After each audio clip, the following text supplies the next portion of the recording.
Emergency response team, what's the situation? We need an ambulance now. A trainer's been pulled under.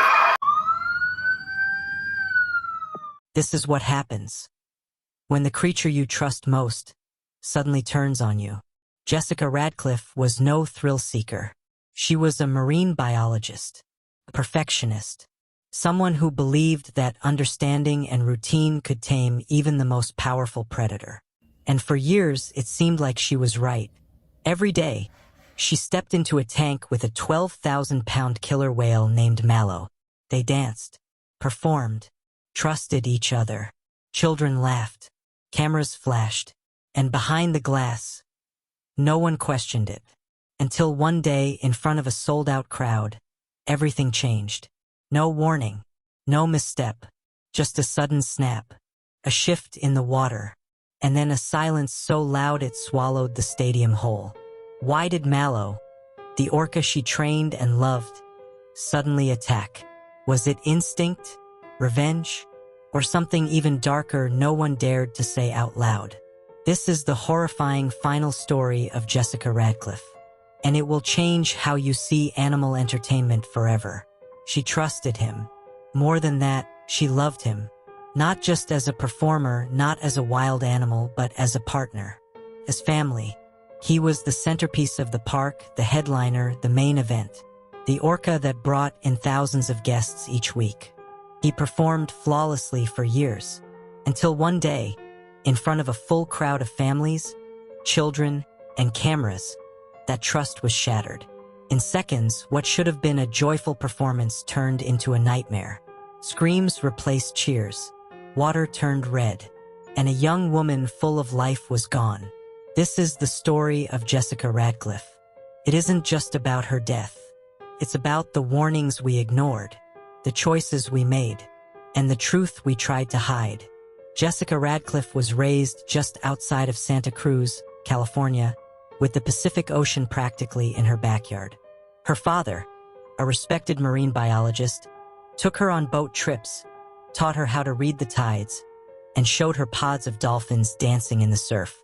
From the time she could walk, she was mesmerized by the sea. As a child, she attended a marine park show and watched an orca leap from the water. That moment changed her life. She knew then she didn't want to just watch these animals. She wanted to be with them, train them, understand them. She enrolled in a marine biology program in college and got an internship at Ocean Haven Marine Park, a rising SeaWorld-style attraction just south of Monterey. She started by cutting fish, scrubbing tanks, and observing feeding schedules. But it was clear she had something special. The animals responded to her, especially one. Mallow was Ocean Haven's star orca, 22 feet long, 12,000 pounds, black and white, with a massive dorsal fin that towered like a sail. He had been captured young and trained for years. He knew how to wave, splash, spin, and breach on cue. But he was also temperamental. Other trainers said he was unpredictable, that some days he would flat out ignore commands, or slap his tail against the tank when agitated. But with Jessica, he was different. She was young, only 21, but she understood him. She knew his body language, his mood changes, and even his feeding preferences. While others struggled to handle him, Jessica seemed to calm him.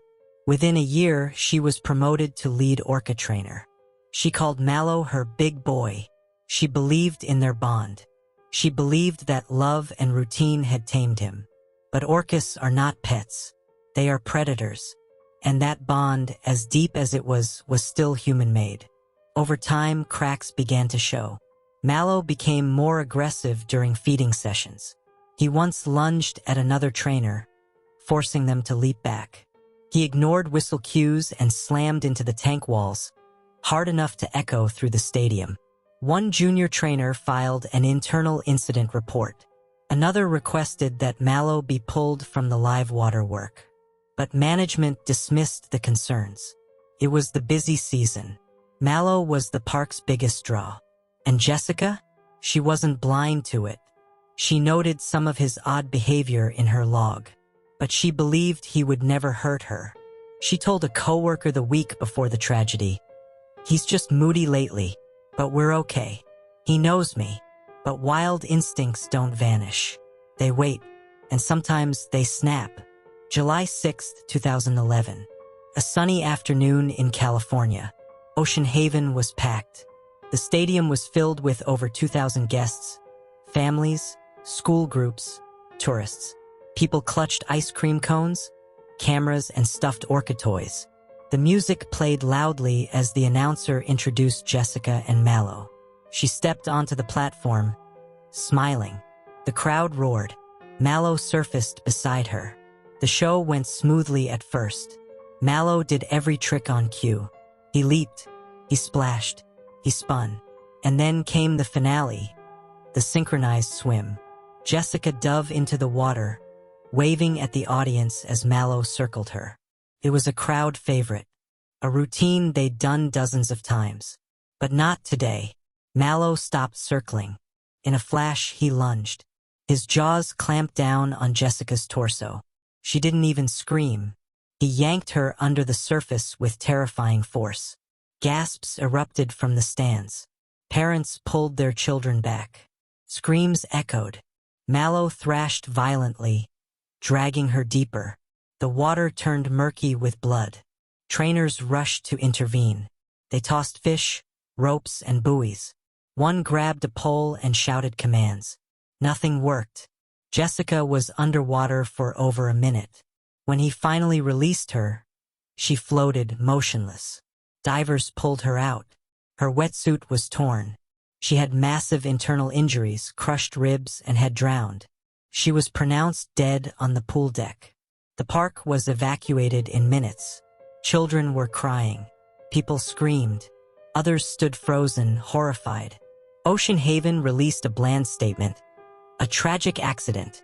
But those inside the park knew better. There had been warnings, and they had been ignored. Jessica's family was devastated. Her parents held a private memorial along the coast where she once played as a child. Her ashes were scattered into the Pacific. Her death sparked a national outcry. News crews camped outside the park. Animal rights groups protested. Former trainers came forward, sharing stories of abuse, mistreatment, and silenced concerns.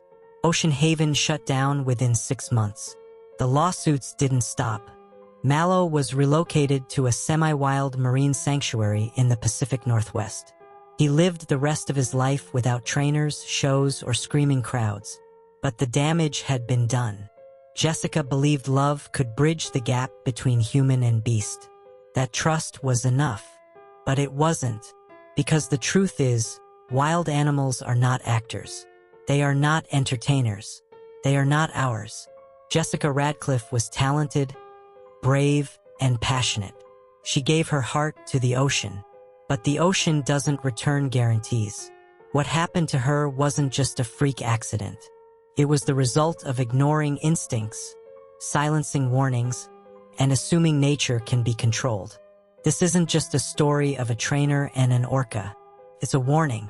When we cage the wild for entertainment, eventually the wild reminds us who it really is. Rest in peace, Jessica. Your story will never be forgotten.